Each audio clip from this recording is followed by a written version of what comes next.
reminding me. Okay.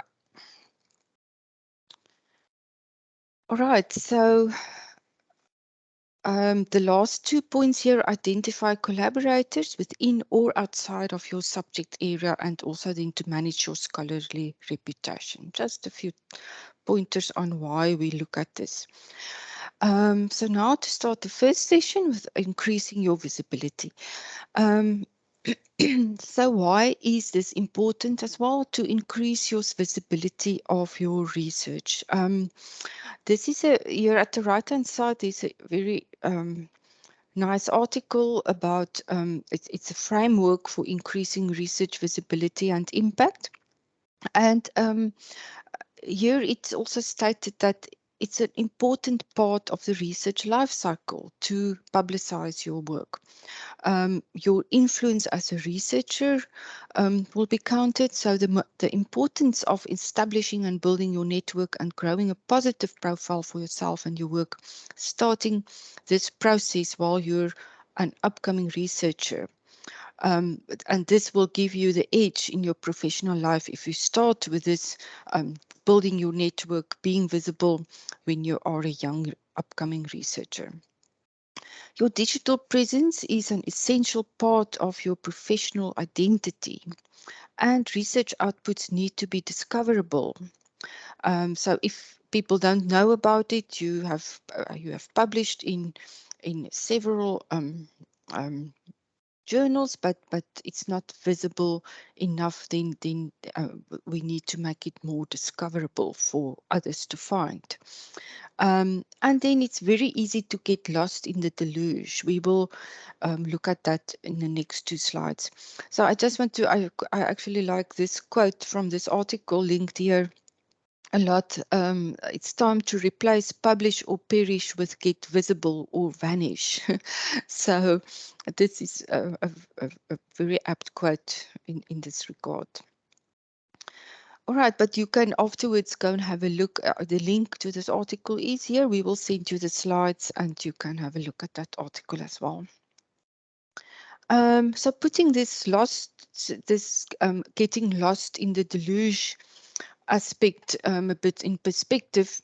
So 90% of the world's data was created in the last few years.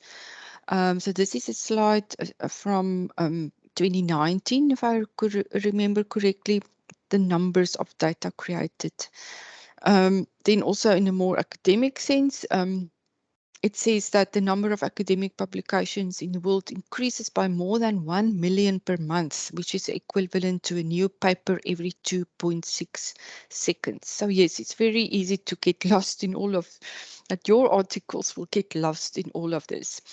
So that is why it's important to build your online presence. So there's just 2 activities that we can start off with. The first is with also around this question of why it is important. So you could maybe take a minute. We won't look at all these questions now, but the one highlighted here, you can think through it, and the other questions you can look at later on or in your own time, and maybe we think through this, and then you can maybe write in the chat for us with the answer what you think is apt about as you as a researcher. What value do you think a good digital presence would have in your field or area? So you could maybe type something in the chat for us and to share what you think about this. I'm just giving a minute or two for you to do that quickly.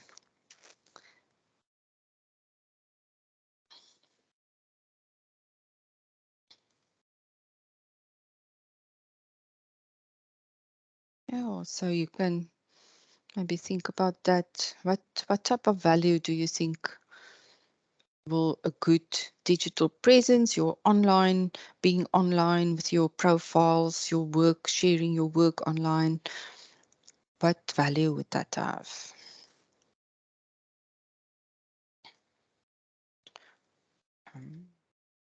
Sorry, I get lost now with my. Is there anybody that would like to share something about that?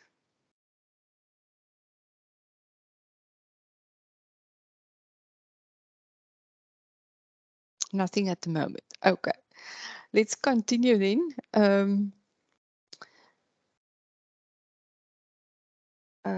Just need to get this on. Yeah, but you can do this in your own time if you don't like to participate now. Look at it, but we will also answer these questions, of course, now. So, yeah, here are some great reasons why it's important to be connected. You will gain a collegial network that may not have been accessible to you otherwise. It's an ideal showcase for your work. You can discuss your research passions with those who are as passionate about the topics as you are. Potential non-academic partners and organizations can find you as an author and then learn about your work as well.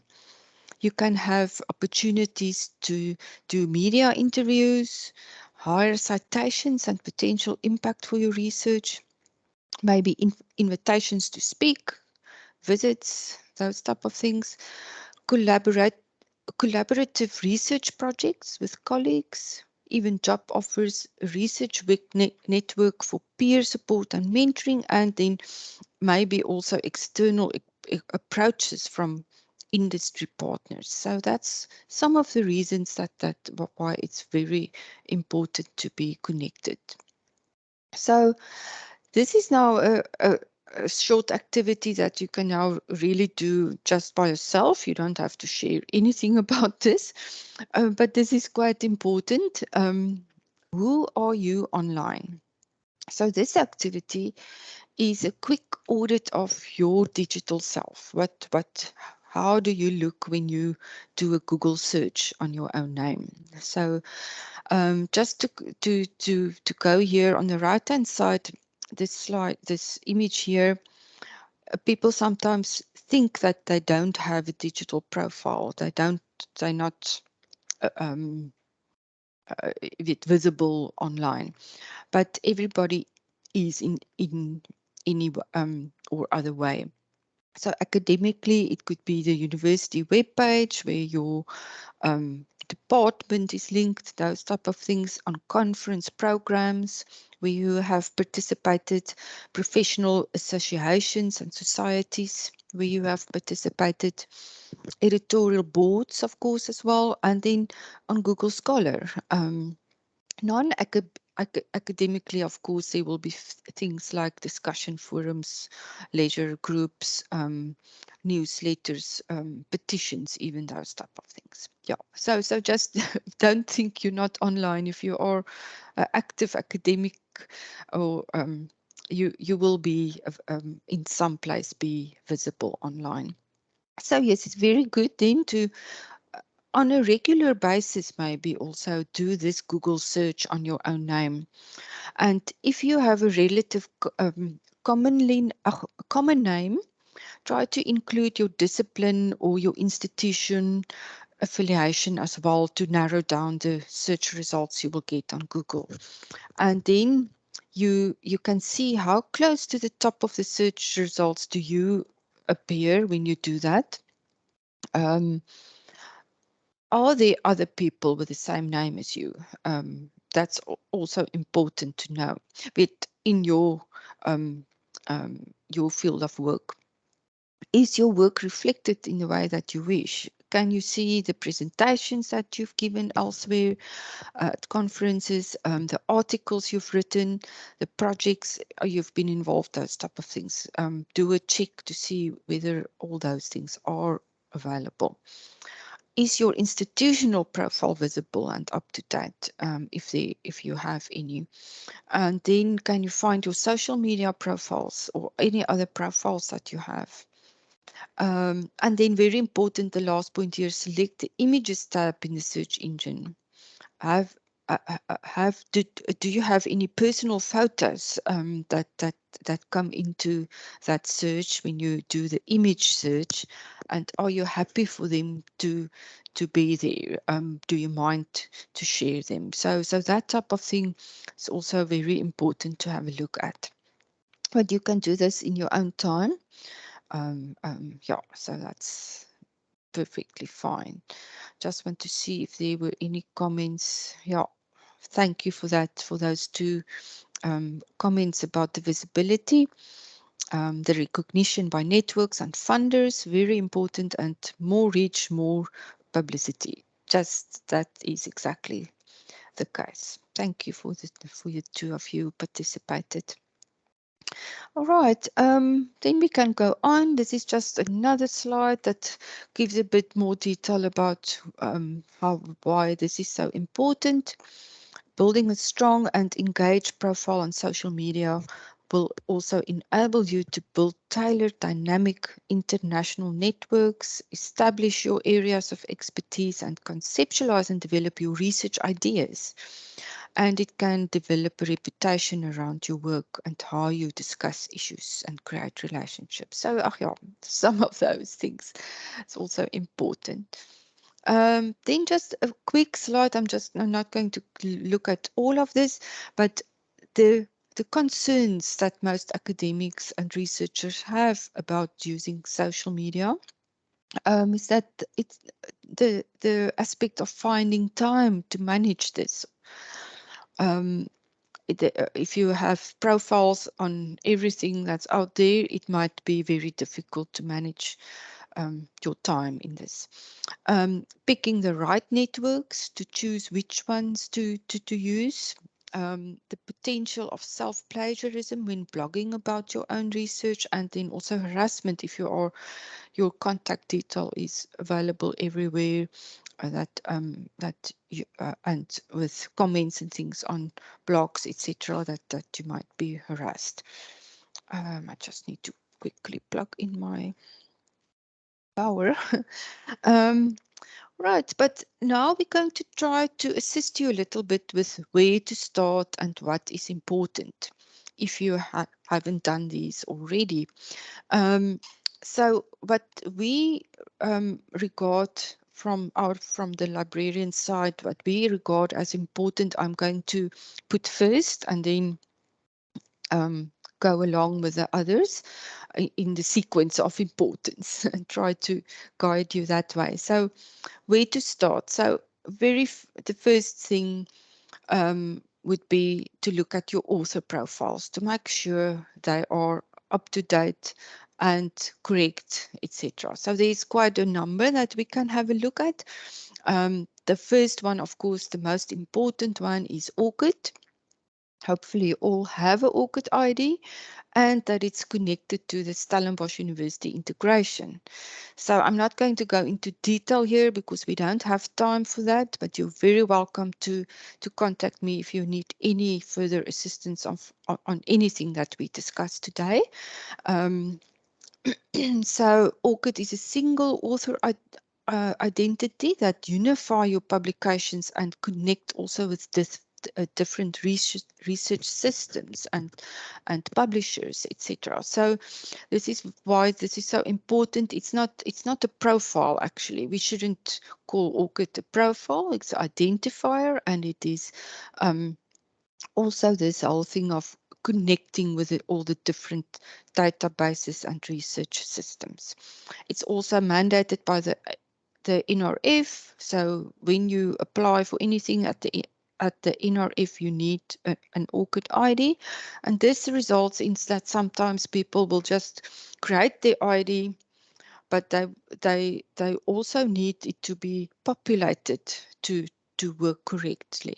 So you need to add all your info so that it's like a CV actually, with all your detail, your education, your um, affiliations and your publications. All those things must be a bit complete. That's when it works well. But when you go to this library guide on ORCID that we have, there's very prominently also a link to the university integration with ORCID, and it will be great if you could connect your ORCID ID here. If you don't have one, you can create it there with the same link and connect it at the same time. So that's helpful. If you already have an ORCID ID, you can just go there and click on connect and create your ORCID ID, and then you connect it to your Stellenbosch identity. Very easy steps. So please try to do that afterwards if you haven't done so yet. Then something else, the Google Scholar profile is also very important to have, because it also in certain fields like the social sciences, etc., it is also important because your work won't be picked up so much by Web of Science or Scopus. So then, not in all cases. So then it's very important to have this Google Scholar profile as well. This is not automatic. You have to create it or just activate it and make sure that you enter all your that your work is connected to it. They will give a list for you when you activate it to make sure that this is all your work. And then it's very important when you do this to make your profile public as well, because a lot of people don't see that button that make it public. And so then if it's not public, it will exist for you to have a look at, but no one else will see it. And then there's also, we have, sorry, just to say on our guides, there are information on how to use this, how to activate your Google Scholar profile as well. So just if you don't find it easily, just also ask me if you need any assistance with that. We can unfortunately not go online to everything. Researcher ID is a part of Web of Science and also integrated with it, with Poblans, which is a peer review database.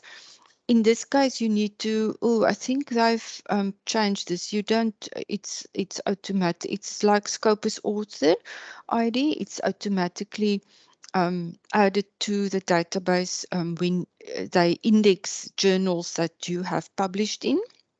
So Research ID and Scopus author ID work now more or less the same in that way. And you just have to make sure that sometimes when you publish under different versions of your name, they might have two records or more than two records for your name, for your profile on Scopus or Web of Science, and just make sure that you merge those then into one profile, because otherwise you won't be able to easily look at everything that you have published. Right, so this is just this information I will also send to you afterwards. It's just it's an ORCID guide that I will add to the email that we send to you afterwards, so that you have all the information there. Just to show you how the ORCID profile looks. Don't have time to click through now. This is how the Scopus author profile look. This might be an old screenshot, but it's more or less still the same. This is how the Google Scholar profile will look. You will see it's also the publications. It also has an H index and an I10 index and the number of citations, etc. Right, Poblans and Researcher ID looks like that. Okay. So that's just a quick overview of all the researcher ID, your author identities, and that's for us the first step to have a look at and make sure everything is fine on your side. So then the next one is to look at open access and self-archiving. I'm not going to stand still here for very long, because there are other workshops that will also cover this. We have a workshop next week on publishing, next Thursday, and this aspect of open access is also covered very much in depth there. So the self-archiving of your articles that you've written in repositories, institutional or subject-specific repositories. This is very important to make your work openly available. So in our case, we have the institutional repository Sun Scholar, and any preprint, postprint, or not any, but it depends from what the publisher's agreements are, but you can either archive, upload a preprint, postprint, or a publisher's version of your work. And these two links here, SharePost Juliet and Sharper Romeo, will also assist you with to know what you may upload or not, because it guides you there in the different, what the different publishers require. Then also just the guide on to try to publish in open access journals as far as possible. Here is a link to the web page on open access where you will get all that information that you need. We will also have later on today, our very last session today will be about open access agreements, read and publish agreements. That's now very much popular, and we will look at the specific at Wiley, the agreement on publishing open access with Wiley, and that will be at I think 12 o'clock today. Am I correct? So yes. Then also open data, deposit your data in research data repositories such as Sun Scholar data. That's the Stellenbosch University's institutional research data repository. So we also have sessions on Sun Scholar data, and Samuel will also talk a bit later today about managing your data. So you will hear a bit more about that later. So then we can quickly look at academic social networking. You all know about ResearchGate, Academia, Social Science Research Network. These are three examples of where you can create profiles, share your papers, and engage with others in your field. Very valuable. Previously, we had Mendeley here as well, but it seems Mendeley don't have this option anymore about having profiles and things. Right, so these are just screenshots again from what you will find in ResearchGate. Oh, that's only now the one example. I don't have example of the others, but you all, I'm sure all of you are already on ResearchGate. It's one of the most popular ones. And here you will see, you will I'm going to click through on this link quickly, that we just have a look at one example here. I just want to close that. So this is James Craig Brown. He's at orthopedic surgery, and here is all his information about which institution he is at, his top co-authors here on the right-hand side. And then also, of course, his publications you can click through to, his network to show who is following him, and even projects. So yeah, very nice. Everybody uses ResearchGate to showcase their work further. I think it's and it's also very good to find articles, and if you don't, a lot of articles that you don't have access to, we can sometimes find on ResearchGate because people share it openly there. I just want to say the same principles adhere here than the ones that you will have in to deposit in the institutional repository, because you also have to make sure what your publisher requires. If you are allowed to share your preprint or postprint or what version of your work, but you will you can always contact our digital scholarship section for advice on this as well. Okay, let's go back to the slides. Sorry, I have to rush a bit through because otherwise we won't get through everything. Now we are looking at social media. So this is the third important aspect to have a look at. So researchers successfully use social media to communicate their research, and it's also used for information dissemination.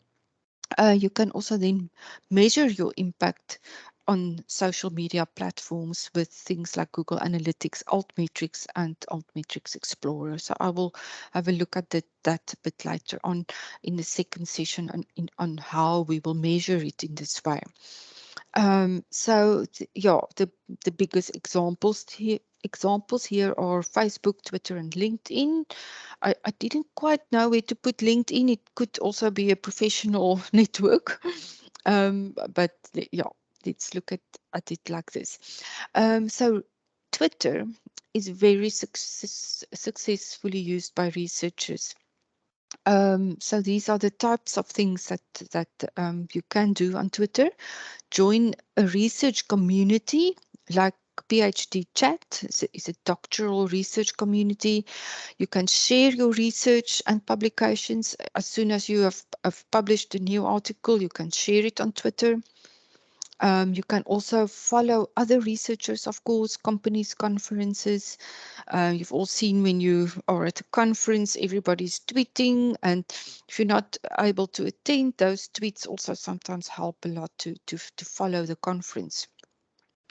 Get answers to your research-related questions. You can network, meet, follow people with similar interests. You can also share your it doesn't have to be only your research that you share. It can be your experiences, whether it's research related or otherwise. And you can also keep tabs on your competition in this way. So what's very important for me is when you use Twitter, it's very important to also use your hashtags, because then with other people will bit more easily follow what you are tweeting. So just an example, I'm just going to use this PhD chat as an example. So if you follow this community, it's like a community that's following that hashtag. So if you want to have your tweet also followed by that group, you can add that hashtag as well. So that's the type of thing, and then you will have a big audience. With a big audience will see your tweets, not only those that follow you um, um, automatic with have added you on their Twitter. So here's a nice guide also here below, a link to that of the University College of London, the Twitter guide for researchers.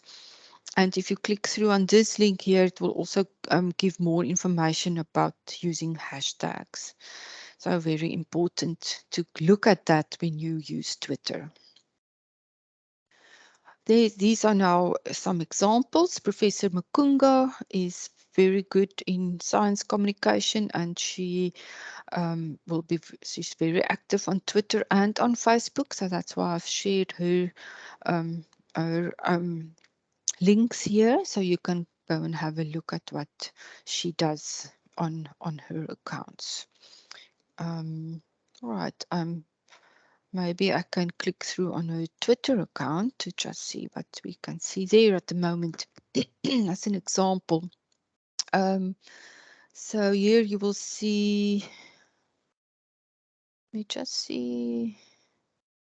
Yeah, it's quite recent, with 16 hours ago, she's tweeted about the presentation that she's participating in. That one as well. And yeah, about her work, plants that she works with, etc. So very nice to follow her if you're interested in the same topics, but you can also get tips in the way that you can see the way she uses hashtags, tagging other people, those type of interactiveness in her tweets. Very important. Okay, then I'm not going to click through on the Facebook one now. This is just a screenshot of my LinkedIn page. And these days, LinkedIn also works a lot like Facebook with a feed, a news feed. And so the people that I follow, I can see what they are up to. In this case, it's someone that presented at our symposium last year from the USA, and she shared here that she is starting a new position. So that type of thing. You can share about your work here as well, and anything. And it's a more academic platform than, of course, Facebook. So this is very good to use in sharing your views and your work as well. Right. Other tools. Let's step on, because at 1:15 I should go over to the next session. So there are other tools available to assist with the dissemination of scholarly output and for increasing your visibility of your research. So some of these are linked here. Slideshare is a place where you can share any slides that you are working on, that you've presented. Um, you can have a personal blog with Blogger or WordPress. We have on Stellenbosch campus, we use WordPress. So you can, if you need a blog, you can just contact the IT department and they create a blog for you, and you can then work with it further. Very easy. And we have a few blogs here at the library, and it's good that it's also um, um, um, we have this platform at Stellenbosch University to use for blogs. So you can just contact the IT department if you need to set up a blog. Institutional departmental websites are available. At your personal website, you can, that's now where the blog also comes in. You may decide to put up a personal site for yourself and your work. And then there's Keros. Keros, that's a tool that can help you with broadcast your work. So I will just give a slide example of that. So Slideshare, this is one of our colleagues, Pepler Head, his Slideshare account, and you can see this is also, this screenshot was made in 2018, so it's a while ago. So it's the slide shares that he had will have grown in the past few years. But he shares a lot of his slides here. And so it's openly available. If someone search on Google now for Mendeley, this might also come up because he shared it on SlideShare. It's a place that will with Google searches will pick it up very well. So that's a very good place to put your work if you would like to share anything. Of course, it's not it's just that this is absolutely your choice if you would like to share your slides or not. Of course, I don't think university classes will be a good thing to share in this way, but if it's a presentation at a conference or something like that. All right. So Keros is a way in how you can it just help you to get your work out there on all the different platforms, and also it also have metrics. And the best way and how you will connect your publications to Keros will be to connect it with ORCID, with your ORCID ID, and then it will bring in your publications. So I don't have a screenshot of someone whose publications are important, but imported, but it will look like this. You will have your research, your publications here. You can also add it one by one, but it's good to have it in a way that with ORCID, so that you can just do it automatically. And then it shows you how many times you've shared on Twitter, LinkedIn, Facebook, or other. And then it shows you your metrics, your share referrals, your Keros views, your click-throughs, full text downloads, and altmetrics score as well. And then also your Crossref is also integrated with this tool, so it will show your citations in Crossref database. So this is, and then it has this button, improve your results, so it gives you advice. And when you upload your articles, it will also help you to write a short narrative for each article, so that explains what it's about for with people that's not maybe with in your field specifically. Yeah, so this is just a tool for you to help you share your work. I think that's what I would call it. Right. Then just an example of a blog. This is the Measy Labs blog. It's is it John Measy, I think. He's unfortunately, yeah, here he was at the Center for Innovation Biology. I'm not sure if he's already left the university, but I've heard that he's leaving. And unfortunately, but he's one of the people on campus that is very good with sharing his work on all platforms. He's done some talks for us as well before at Research Week on this specific topic. So you can follow his blog here also to see what he's up to, and him and his team as well. It's not only just about him, it's about the work that his whole team is doing. All right, then just some last tips here. We have touched on most of these, but I just want to, it's like a summary and maybe one or two extra things to mention.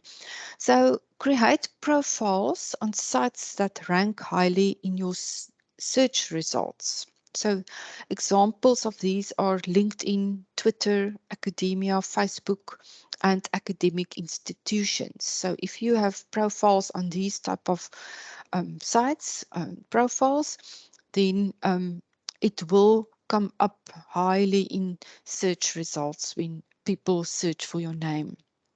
And it's very important to keep consistency in the format of how you use your name.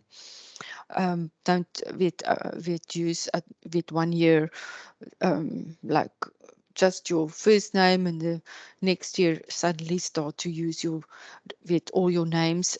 You have to keep very consistent also in when you publish articles and things. Very important.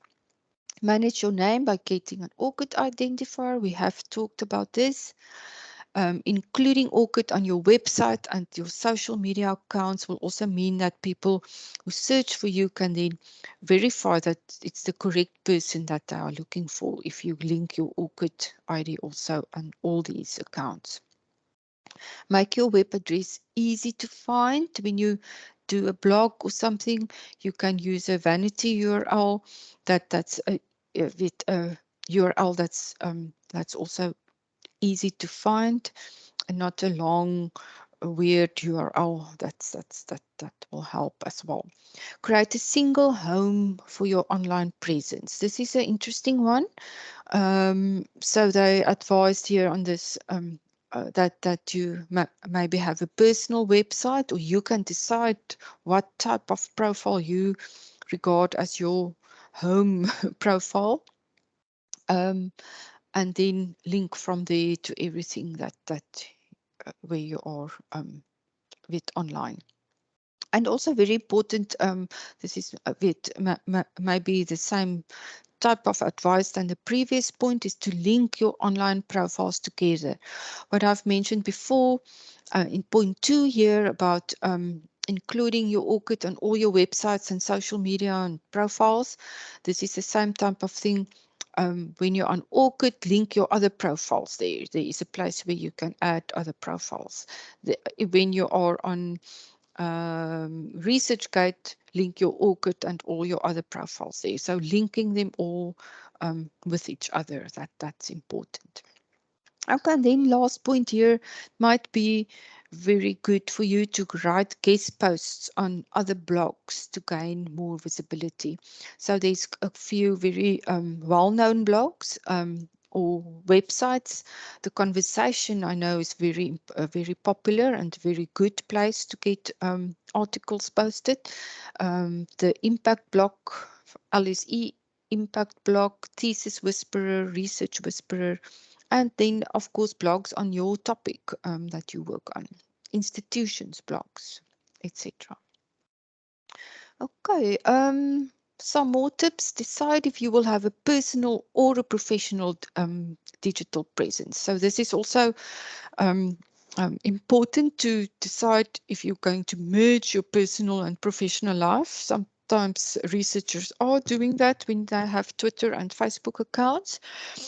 But what I do in my case is to split the two. I use Facebook for my personal things and Twitter for my professional things. And I'm not very active on Twitter, but that's how I um, have decided to do this. But this is up to you. And you will get, if you look at other researchers who are using Twitter and Facebook, you will see it differs a lot. Some mix the two, others not. Then also we have talked briefly about images, but just another thing about this, use appropriate images online. Take a look at your images tab, see is there something that you don't want to show. Maximize the potential of your profile biographies to make better connections. So this is where it comes in. We are sometimes in a hurry to just get your profile going, but it's quite important to look at a short biography that showcases your skills and your experiences. Even now on ORCID, there's a place at the top where you can add a short biography. So maybe write something and use it on all your profiles. It makes it a bit more personal as well as only like a CV type of information linked on your profiles. So then you can measure your research impact online. So this is where altmetrics and all those things come in. All right, I'm not going to go into depth here because there are some um, um, a bit of duplication here. But it's like just some tips further to develop a plan for communicate your research. Go through all this. There's a lots of that we have mentioned already. And then it's very important when you have done, we've gone through all these things. The last point here, check back on your goals regularly as well. And also, it's not a once-off thing. You have to continually work on these things to keep it right and up to date. So we know this. I just want to see, yeah. We know there are risks involved with sharing your information on profile sites. So just I want to end off now here with this session with these tips. Manage your privacy by only sharing information that you want to share to others. Very important. Very decide what you want to share, and manage your privacy as well on all the profiles. Manage the security of your information by reviewing the user agreement of each profile tool so that you know who accesses your data, how it is stored, and what you can control or not control. So this differs from tool to tool. So make sure you look at those user agreements and make sure how it works and how to manage all those things. Before you upload any of your publications to a profile site, you should check to see if the journal has any publishing restrictions. We have touched on this, but this is very important. It's not only for the institutional repository that we have to do this. So if you want to share it on any platform. All right, so be careful, last point, what you say on social media. We all know there's been in the past a few things popping up on campus as well about people saying things on social media. So be careful. That's just the last point about that. All right, this is just, I'm not going to go in here. It's a tool that Marina Joubert at Crest and a colleague of her developed, and it's about science communication and some tips and tools about that. But you can, there's a link when you click um, on this image, and then you can just go and have a look a bit about that. It's a very helpful tool. Yes, so in a nutshell, Sorry, that's, yes. before you continue, there's a Mm, question here. yeah. Someone wants to know, how can one ensure that articles published under maiden name are linked to married name, for Mm. example? Yes, it's a very good question. Um, this is something that you can manage very well in Orchid, because in Orchid you can have these different name variations that you can add, and then it all connects to the one account. And that's why Orchid is so important. You can go and change it there easily, but it's still the same author identity.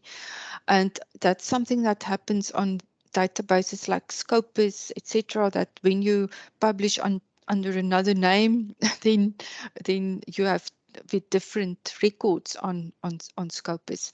So so I would say if you connect your ORCID also to Scopus and Web of Science and all those places where you can connect it, that issue should be resolved, because in ORCID you will be able to manage that easily. You can just change your name there, but then your old name variations will also be listed still.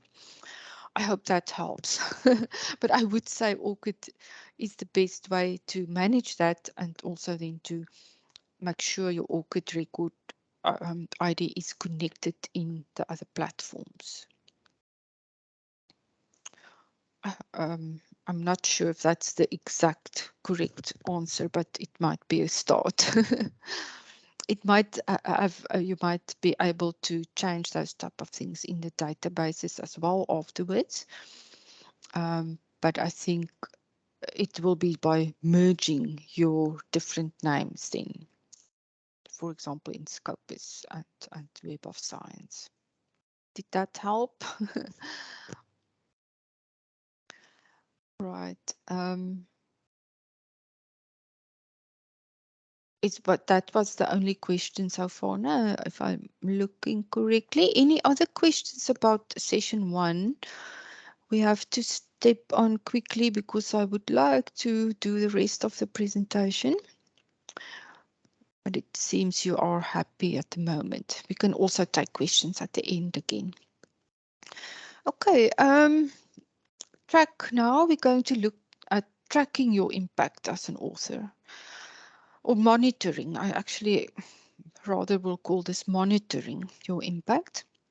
So the first point I have here is not, I'm not going to go here into depth because we have this workshop next week on the same topic. As part of the Smart Researcher series. It's next Thursday, 26, and here is the link to book as well. So I will share the slides afterwards so that you have this link here. Maybe Litla, you could also add the link if you could find it. So it's your impact as a researcher is very strongly connected to where you publish. So this is why this is so important, and that we don't have time today to really stand still here, because it's quite with a big thing to look at. So the items listed here is the qualities of a good journal, the different journal and article types that you have to match with each other when you decide where to publish, a piece about predatory journals to look out for, that you don't publish in those type of journals. Open access, again, very important. And then journal metrics, with as part of that workshop, we look at journal metrics in depth as well, to see where to find the journal metrics and how to use it. And then also the thing of accredited journals that so our colleagues at the Division for Research Development also are part of this workshop, and they would give us then an overview of the subsidy process at the university for that, from the DHET. So this is a very important workshop, and that's why I just mentioning it here as part of this, because it's also linked to your research impact on where you publish. I just want to see. Okay, thank you, Dr. Binning, for confirming that I've answered your question. Okay, so let's go on to monitoring your impact as a researcher. It's very, when you select a tool to monitor your impact, it's very helpful to consider these few things. What sources of information are your chosen tools pulling from or indexing? So it's very important, the greater number of sources that the tool can read, can index, the more comprehensive your metrics will be, of course. So we know that with Scopus, it only indexes the journals that it will only show your citation detail on the journals that they index. The same with Web of Science, etc. So, but there are some databases that's more comprehensive. Dimensions, for example, um, Crossref, and so forth. But then they also don't have the same type of information that Scopus and Web of Science have. So yeah, it's a difficult thing, but yeah, it's important to look at that. What is the business model of the tool you're using? So we know that Web of Science and Scopus are we subscribe to that. It's not everybody have the means to be subscribed to tools like that, but Dimensions, Impact Story, ORCID, Google Scholar, and these are free services. Dimensions have a paid version as well, where you can see more, but there is a free version as well. So then also, again, you can see how important this is. We are repeating a lot. Have you made a copy of your scholarly materials available through your institutional repository? Right, so very important. So now we're going to go over to citation analysis, and how to monitor your impact with citation analysis. This is a way of measuring the impact of you as an author. You can measure an article or a publication like a journal by counting the number of times that this author, article, or publication has been cited by other works. So that's the basis of what citation analysis means. We also, at librarians, will also call it bibliometrics as part of the whole of bibliometrics. So there are limitations of citation analysis. So we have to look at that as well. Papers are cited for a variety of reasons, and some of which are not related to the value of the research. It might be that with workers will just cite their colleagues, with things like that. But also self-citations, etc. So one has to be careful about things like that. Citation analysis relies heavily on journal content. Many subject areas prefer to publish in books and are therefore not well presented in citation indexes. So that's the case with social sciences. An example, their work on often not very well presented in things like Scopus or Web of Science. Indicators should be a means to an end and not an end in itself. So this is very important. We can't not use only metrics or only indicators. It's very important to triangulate, use metrics plus peer review plus expert opinion, because we can't rely on only one metric. That's also the next point. Use indicators in combination. Never rely on only the H index, for example. That's very important. People are, because the NRF and other people want to know what your H index is. Never use that it alone. You can use it in combination with other information. Avoid the perversion of the science process and use metrics responsibly. And you guard against publication obesity just to have a higher H index or things like that. So the whole thing of using metrics responsibly is very high on the agenda in worldwide at the moment. There's the DORA declaration that institutions can sign to, and then also have a statement of responsible use of metrics at the university.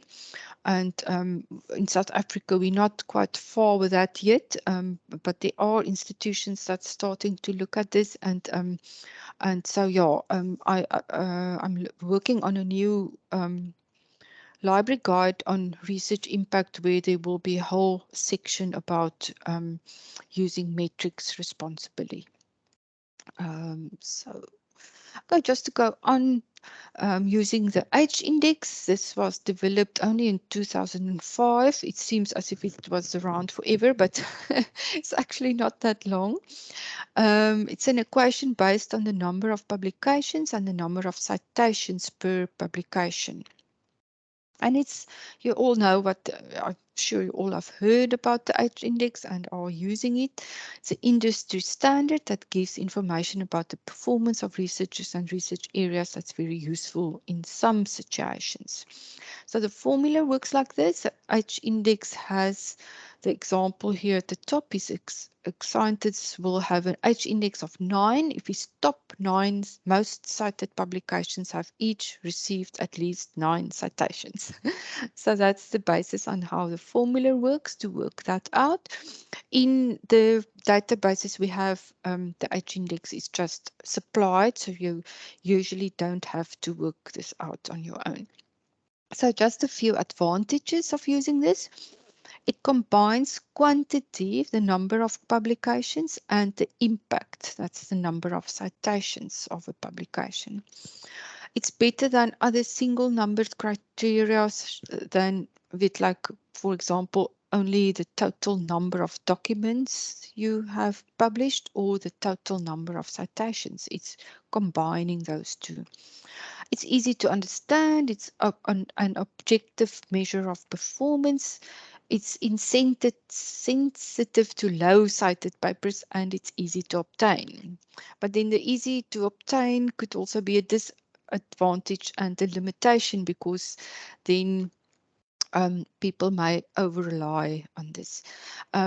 Publication. So the limitations that we quickly going to look at is that publication and citation patterns vary between disciplines, and that this is not taken into account with the H index. It's not time sensitive. Highly cited papers are not reflected in the H index, unfortunately. It's easy to obtain, like I said before, so the risk of indiscriminate use and over-reliance is then great. Many You may change behavior of scientists in this way to only rely on the H index. That it happens in that there may be too many self-citations to inflate your H index. And then there's also technical limitations. It's difficult to obtain the complete output of scientists. That's the point that we have talked about earlier, about databases indexing specific journals, and it's difficult to complete that, to obtain that complete record, or the complete citation lists of scientists.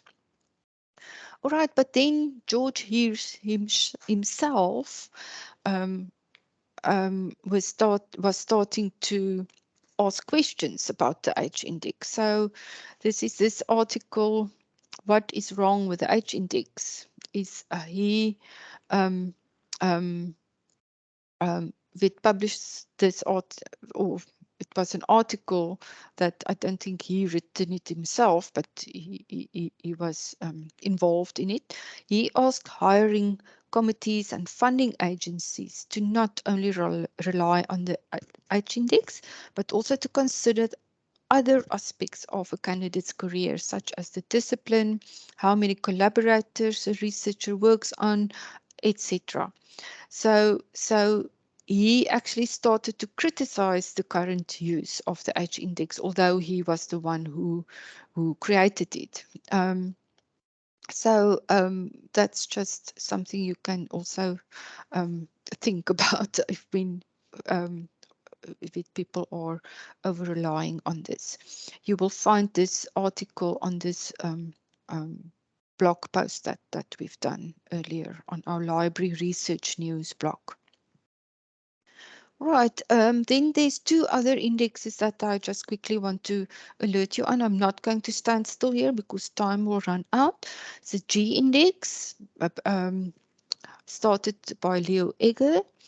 And this aim was to rectify the fact that the H-index did not reflect a scientist's most highly cited papers. So in this case, this will help. So G is the number of articles that receive G square citations. You will see the formula here.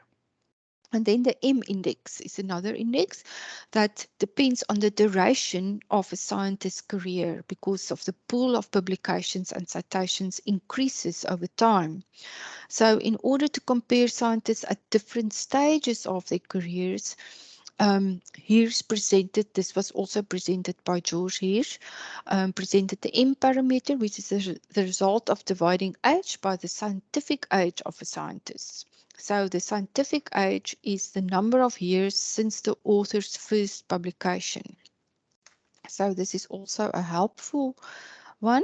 So here is just an example of how you would then use these three different indices and in the different ways. And this is just an example. Those are not real scientists, authors.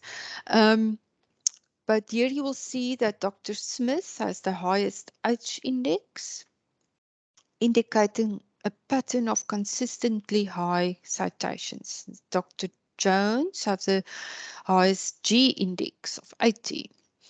And this shows that he has published work with extraordinary impact. So that's that outliers of impact that will be indicated there. Dr. Smith, however, also has the highest M index, 2.2, which indicates that he had accumulated the most citations relative to the span of his career. So this is why it's just an example for you to show that it's important to triangulate, use the different metrics in together when you do any evaluations or evaluate your own work or your department's work. Okay, so now we're quickly going to have at the tool, have a look at the tools itself. I will not be able to go through the slides further, so I'm just going to click through them quickly. We will look at Scopus, Web of Science, Google Scholar citations. Here is just a slide about the limitations about Google Scholar. It's just because they use also grey literature.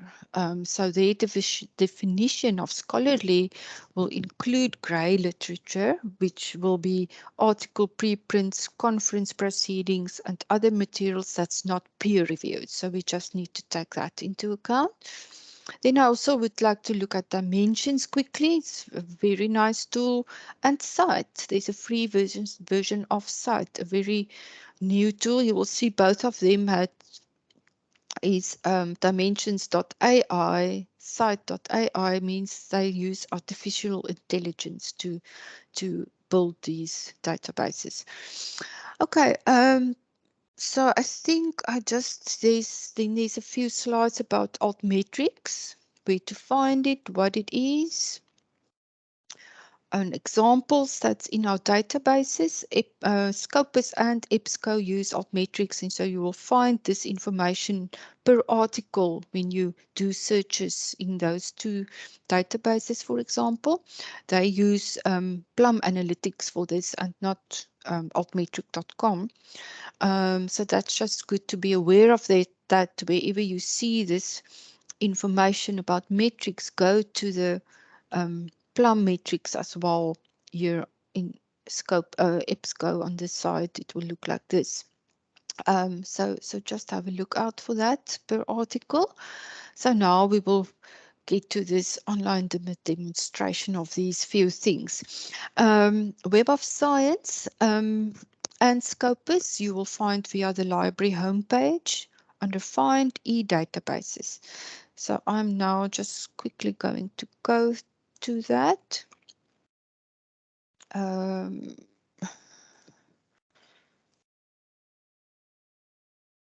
think I'm now going to only look at Scopus because of time, and Web of Science works in a similar way. Or maybe I should do Web of Science because I've got one very nice new feature. So you will find it, our website, find e-databases, and then you go alphabetically. So Web of Science, you will see that you can search for documents and you can search for researchers. So that's now, it's fairly new, not brand new, but fairly new feature. In the past, you could only search for authors like this. Here, you can still do that. But now you can search for a researcher and you will also find his profile, his or her profile then. So I'm going to use, sorry, Professor Strauss at biochemistry's example.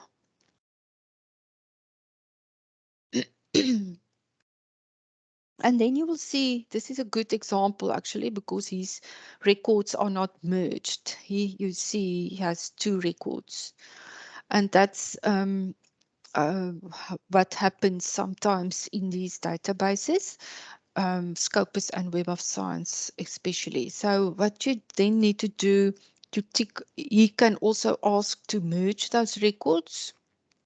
He will need to do it himself. And I'm now going to, but when we do this search now, we can view it as a combined record. So that's helpful. So yeah, so now here is then his combined all his information. His publications on the left-hand side, and then here on the right-hand side is his H index, total publications, sum of times citing articles. You can click through on that. You can also click on view citation report and then see more information, like graphs. This is a very nice graph on the publications and citations over time. So this type of information you will get in Scopus as well. It just looks a little bit different, but it's the same type of information. You can also download this information, and you can export a full report to Excel as well. Now, if you click now on here on Analyze Results, you can even find more information. So in this, I'm just going to make this a little bit smaller. See, my browser is a bit too big. It was on 110%. So here you can see this is now his categories that he published in. So this is now in a tree map chart visualization, but you can also change it to a bar chart. You can decide how you would like to view this. And then you can also go here to the purple block and choose other aspects like affiliations, for example. And then you can see all the different affiliations he had in the past. And you can also change that to a bar chart and to document types, funding agencies, grant numbers, publishers that is published with. So yeah, a wealth of information is here. I just want to go back to the first page. I see my Facebook is open. Let me just close that. Um, to the first page, this is very important here on the right hand side. It's a fairly new feature as well. It's the author impact beam plot summary. So beam plot data is built on a researcher's articles and review documents over their career. So it also includes review documents. And so here the percentile range displays for authors from 1980 to 2020. So I'm going to click here on the full beam plot now, and then you will see this as well. So it's the citation percentile over years that it gives, and the blue dots are the citation percentile, and the green dots are the annual citation percentile. So there you will see the annual median, 69th, and then you can also, if you hover on the purple spots, click through to those information, the information link there. And this is, for example, in the 31st percentile of 2018, if you hover on that. So yeah, this is a very interesting tool that I've started out with, which is also great to have a look at when you look at your author impact. All right. Shall we, is there any questions at this stage? I saw, oh, thank you, Litlau. I saw that you have linked that publishing workshop. Thank you for that. Right, I think we can step on to other examples that we have looked at. Sorry, I have to find the correct spot again in my slides.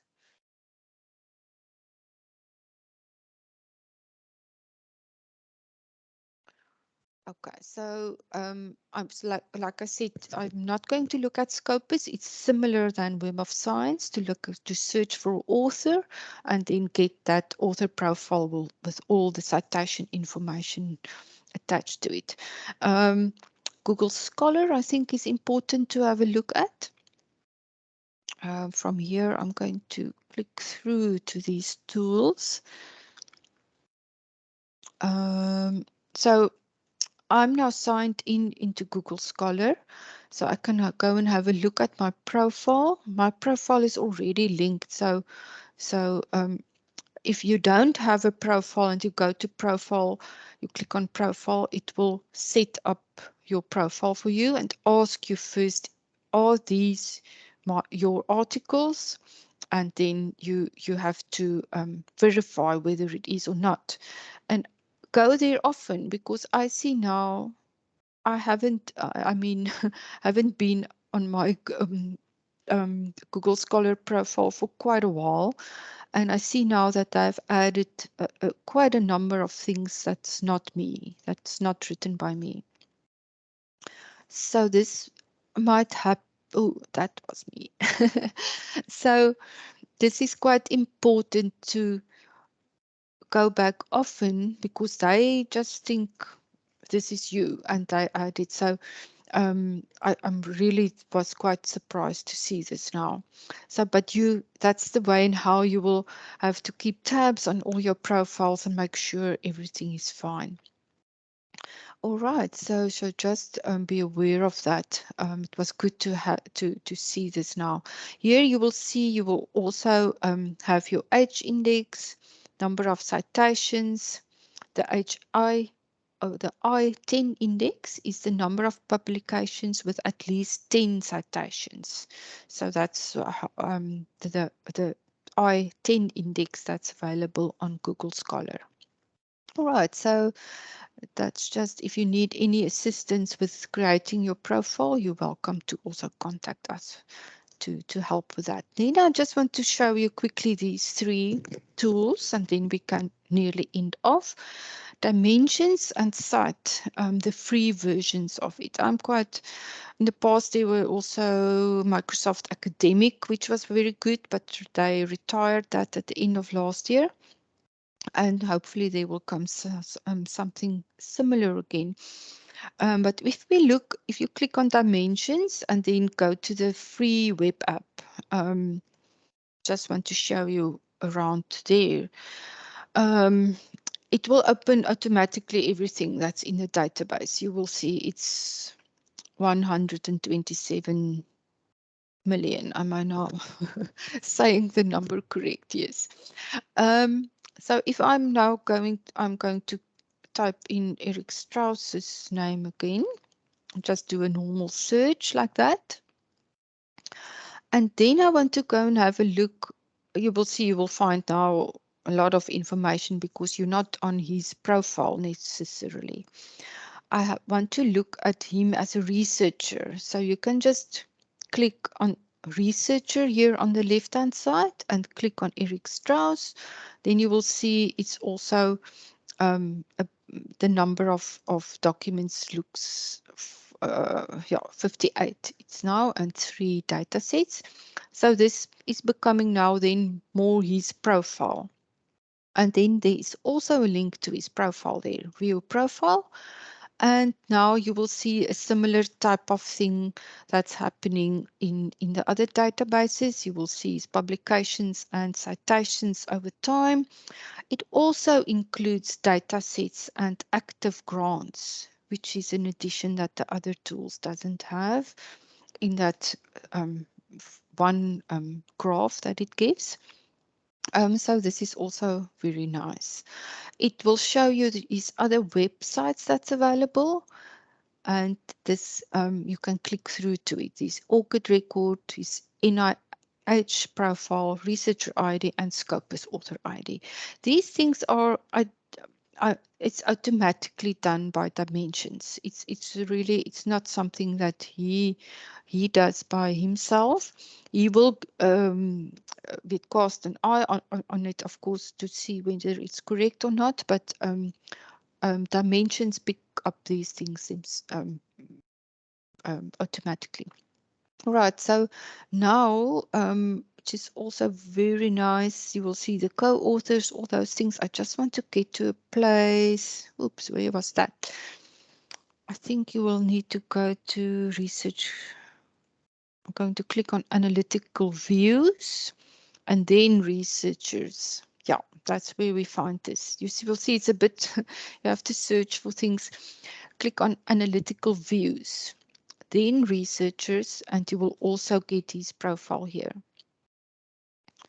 I'm just going to click on that. Okay, now you go to that. It's the same thing where we were just now. But what I want to show you, I want to go back to that, is that you have here a network. And this is what I want to. So what is coming up here, because we've searched for him, is him and his with co-authors that's in his network. So if you click now on network here, it will show you in a visualization. They have Dimensions I've integrated with VOS Viewer, a very nice free tool where you can do these type of visualizations with authors. This is a co-authorship analysis. You will see Eric Strauss is in the middle, and then all the connections and co-authors that he has. Then you can click on this button here and also do a citation analysis under his name. So there you will find all the citation networks. And this is very valuable information because it's so easily done. In VOS Viewer, it's a tool you have to download, and then you have to go and download Scopus or Web of Science database information, and then upload it to VOS Viewer and create this visualization. Now in Dimensions, it does that automatically for you because I've integrated with VOS Viewer, and this is very, very nice information to have a look at. So there. So remember, you click there on network to get this. All right, so you can play around maybe with that tool as well and see whether your information comes up there. If you have published articles, it should.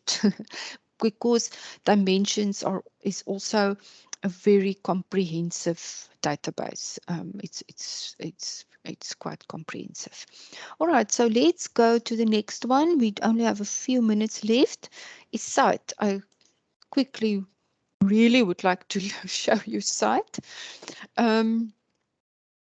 So I'm just going to, in the free version of Cite, you will find the paper search, but if you are subscribed to Cite, you will get also a citation statement search, which is very helpful. But yeah, we unfortunately don't for dimensions and for Cite and for altmetrics that I'm also going to quickly show. We don't have a campus license, campus subscriptions for those tools. But fortunately, there are also free versions which you can use up to a certain point. So if because I'm talking about versions, Eric Strauss. So if I search now for him in Cite, you will see what Cite does. Here I'm going to make it a bit bigger again. What Cite does is it has 3 different type of citation it's not filters, it's ways in how it gives citations. Supporting citations, mentioning citations, and contrasting citations. This is the only tool that does this in this way. I think Web of Science have started out with something similar, but not quite like this yet. And here you will see in the first item here is a first one is just the number of publications citing.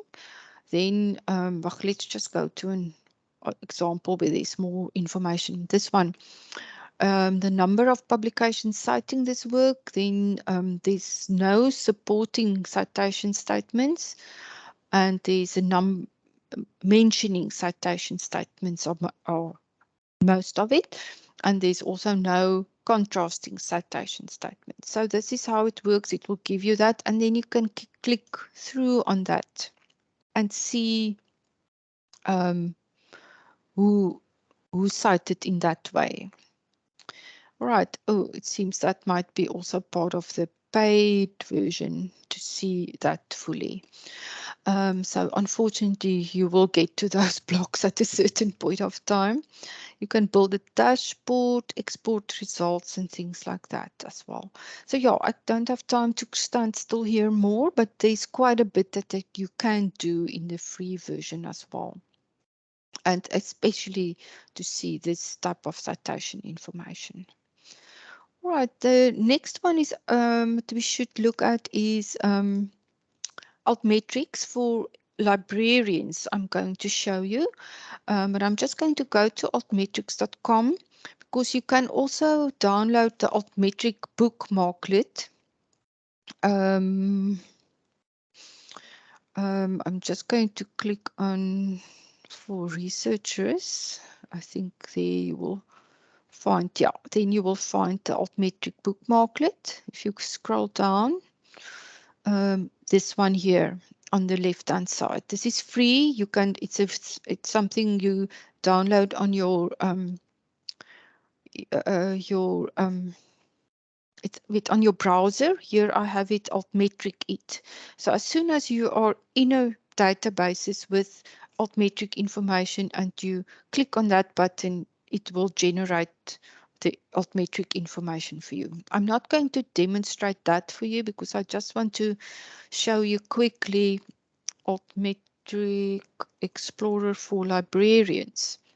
Now this is not free for you to use, and it's actually only 2 of our librarians at the library can enter this, see this information. But I want to show it to you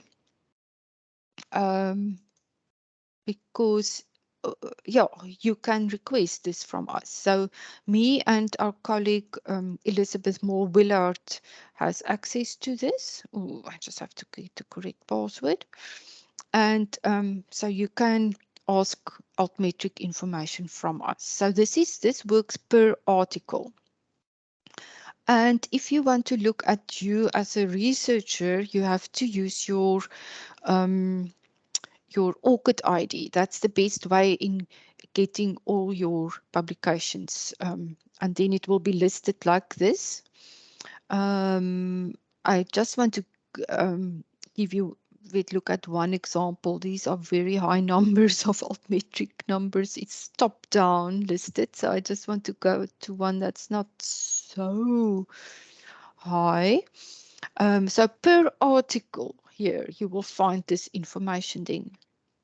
And so we can access anything, any article. You can send us a title of an article, or we can do your whole, all your work that's available on Altmetric for you.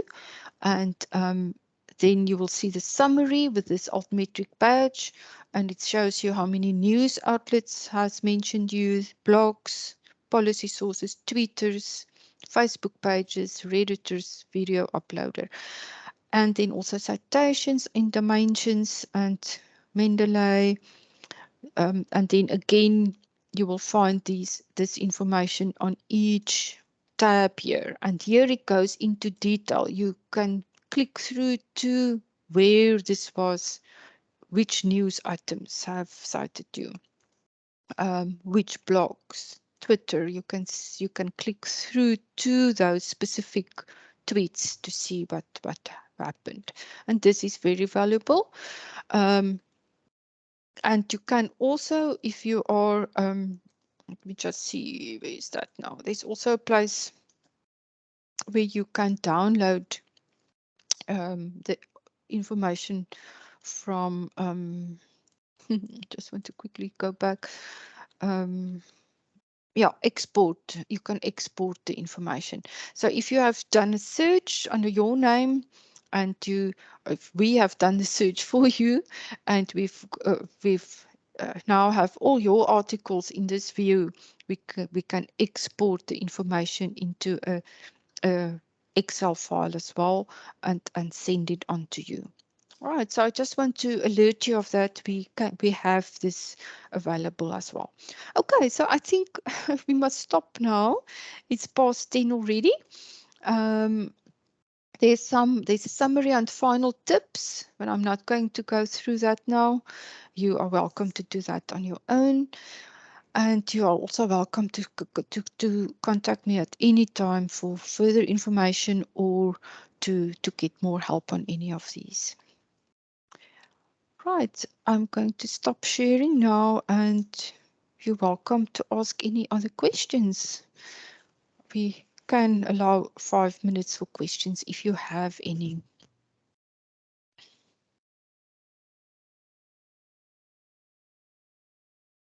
Did you find it valuable? Was it some help? Something you can use in future?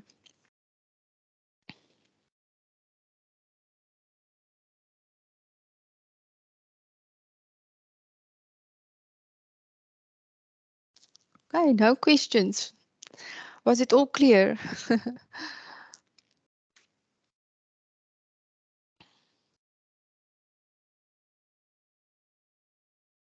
Like Carol Kat said yesterday during the copyright session, when there were no questions, she said, "Oh, but now I've overwhelmed you totally." I hope this was not the case here. It is a bit of a lot of information squeezed into a short time period. Annalisa, yes, unfortunately, the Altmetric Explorer is only for 2 of our librarians at this point of time. It's unfortunately, it is something that the university can subscribe to make it available, and but it is, all these databases are quite pricey, so we won't be able to do that soon, unfortunately. Right, thank you for the comments. No questions, it seems.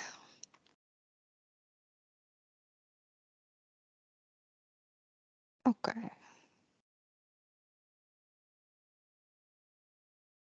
Right, but I think we will need to stop here because we have a session starting at 10:30 again, so that those who attend all might have some time to take a break as well. Thank you so much for attending and hope to see you the rest of the morning for our last day at Research Week.